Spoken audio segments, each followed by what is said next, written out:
Buenos días, mi nombre es Jesús González Jiménez, soy alumno de la Universidad Abierta y a Distancia de México de la carrera Nutrición Aplicada. A continuación expondré mi tema, enfermedades producidas por microorganismos. El microorganismo que escogí es Listeria monocytogenes.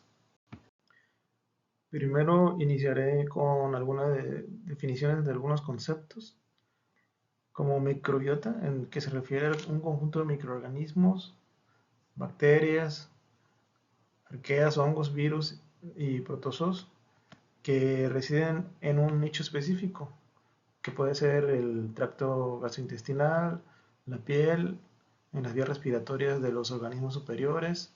Y estos microorganismos van a interactuar dinámicamente con el huésped y serán esenciales para funciones como la digestión, la síntesis de vitaminas y la modulación del sistema inmunitario.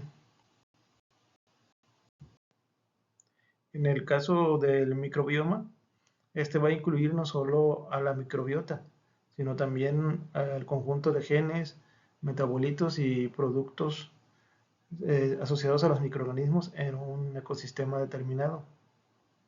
Engloba tanto microorganismos como su funcionalidad, su interacción con el huésped y el ambiente. Según el proyecto Human Microbiome Project, el microbioma intestinal humano tiene más de 10 millones de genes, una diversidad genética que supera ampliamente la del genoma humano. En el caso de la microflora, se ha utilizado este término como un sinónimo de microbiota. Sin embargo, el uso del término ha sido desplazado por microbiota en contextos científicos modernos recientes debido a la aclaración de las relaciones entre microorganismos y sus ambientes. Pero el término se refiere técnicamente a las comunidades de microorganismos que habitan un ecosistema, destacando su función ecológica y metabólica. Ahora iniciaré con el tema principal del organismo que escogí, que es Listeria monocytogenes. Comenzaré con su descripción general. Es una bacteria gram positiva, móvil, es facultativamente anaeróbica y psicotrófica, capaz de crecer a temperaturas tan bajas como a 0 grados centígrados y varía en tamaño de 0.4 a 0.5 micrómetros de ancho y de 1 a 2 micrómetros de largo. Presenta una morfología basilar y bueno, este microorganismo forma parte de la familia Listeriaceae y se encuentra ampliamente distribuido en el medio ambiente, incluyendo el suelo, el agua y lo que compete a esta materia en alimentos contaminados. Respecto a la descripción general de la enfermedad, bueno, este microorganismo puede causar lo que se conoce como listeriosis. Es una enfermedad zoonótica y afecta principalmente a poblaciones vulnerables como mujeres embarazadas, neonatos, ancianos e individuos con un sistema inmune comprometido. Se puede manifestar de dos formas clínicas principales. La primera es una listerosis invasiva, en donde afectará el sistema nervioso central, causando meningitis y encefalitis. En la imagen que presento del lado izquierdo, se observa cómo ingresa el microorganismo a través de los alimentos contaminados, llega al intestino, pasa la barrera intestinal, en donde puede ocasionar síntomas de gastroenteritis y en casos más severos pasará hacia los ganglios linfáticos, de ahí a la sangre y esta se diseminará en órganos como el hígado y el vaso. Y en casos aún más graves, la infección llegará al cerebro provocando meningitis y o encefalitis. Bueno, en esta diapositiva quiero explicar un poco sobre lo que es la encefalitis. De manera general, la encefalitis pues es tal cual la inflamación del cerebro, ¿no? En la imagen del lado izquierdo tenemos la imagen de un cerebro normal y en la figura número 2 tenemos un cerebro inflamado, ¿no? Con lo que se denominaría con encefalitis.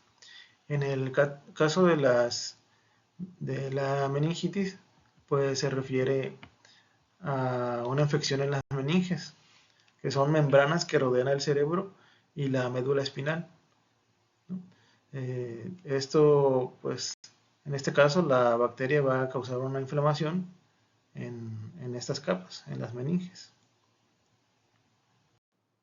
También está la listeriosis no invasiva, que solo va a producir síntomas gastrointestinales como diarrea y fiebre, es decir, no son realmente graves.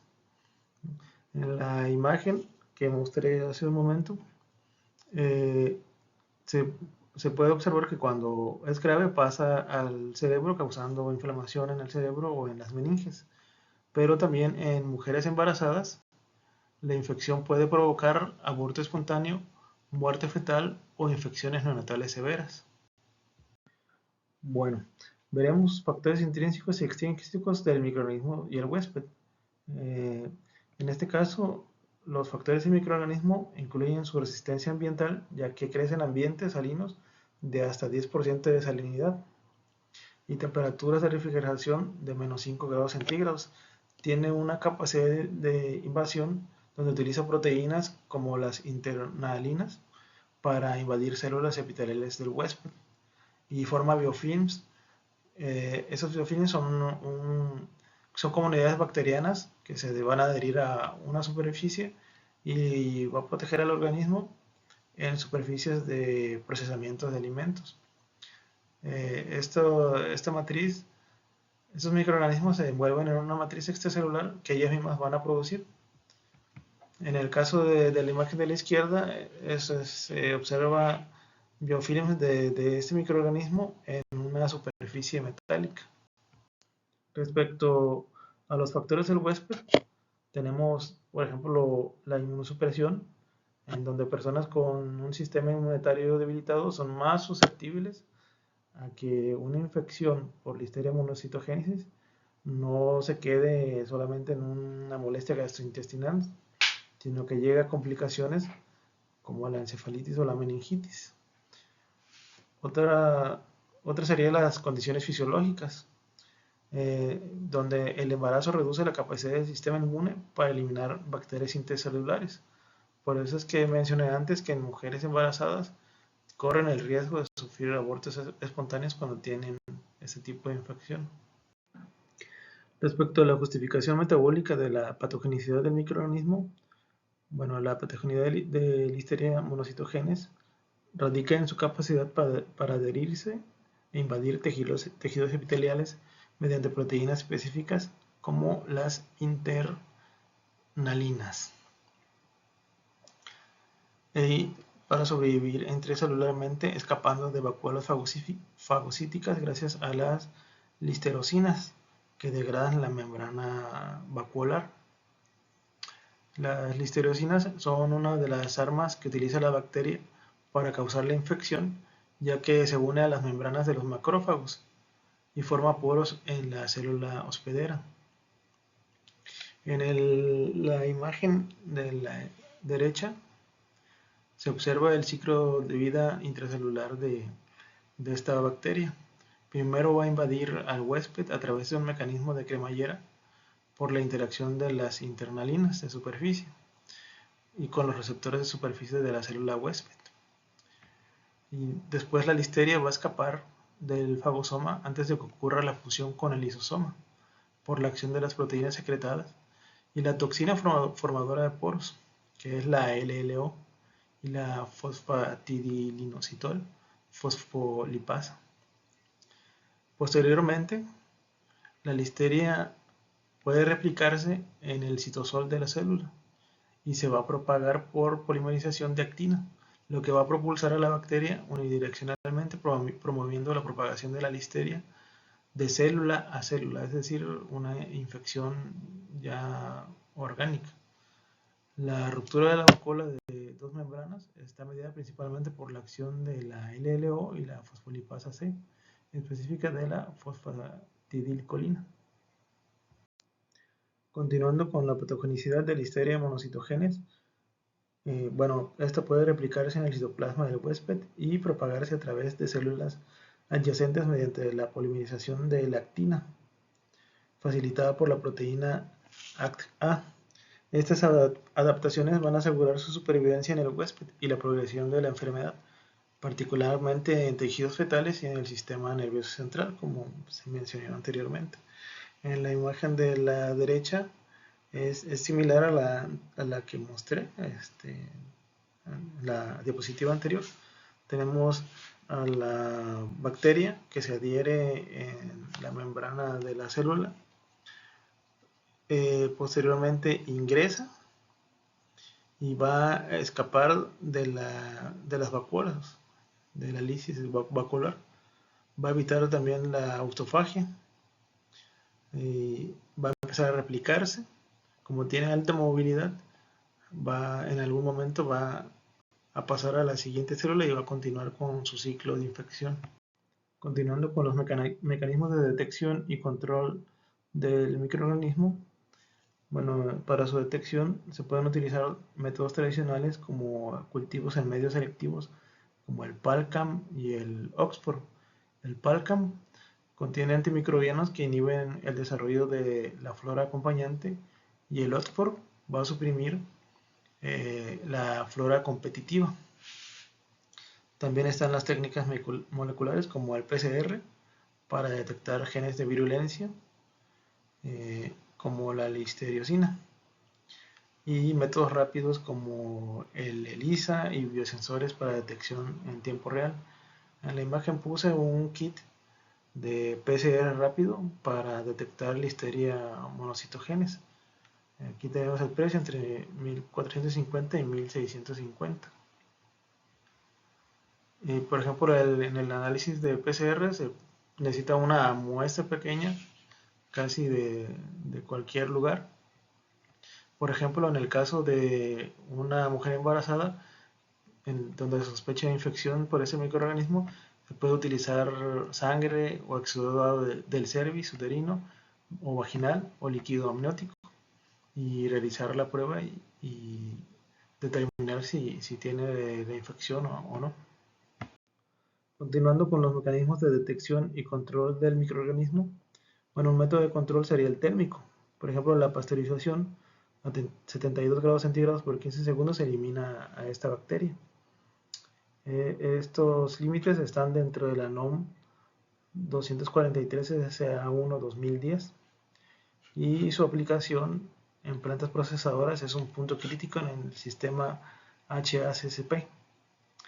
Otro control son los conservadores, por ejemplo el uso de ácidos orgánicos como el láctico y acético para inhibir su crecimiento. En la imagen de la derecha muestro una tabla en donde se observan las condiciones de crecimiento de la bacteria de la listeria monocitogenes. Tenemos que su temperatura mínima de crecimiento es de menos 1.5 grados centígrados y el óptimo va entre 30 y 37 grados, el máximo en 45. Por eso es que la pasteurización es muy efectiva porque es 72 grados. Su pH mínimo es de 4 y el máximo está entre 9.6. En su actividad del agua es de 0.9 y el óptimo es el de 0.97. Respecto a su tolerancia en salinidad, el mínimo es de menos del 5% y el máximo del 20%. Otro mecanismo de control pues es el control de los biofilms. Para eliminar esto, pues es importante que haya una limpieza y desinfección constante, sobre todo en la industria alimentaria, con hipoclorito de sodio o compuestos cuaternarios que van a eliminar esta y otras bacterias. Respecto a los mecanismos de detección y control del microorganismo, tenemos también el control del agua utilizada en la producción de alimentos. Aquí es muy importante la NOM 127 CSA1 2021.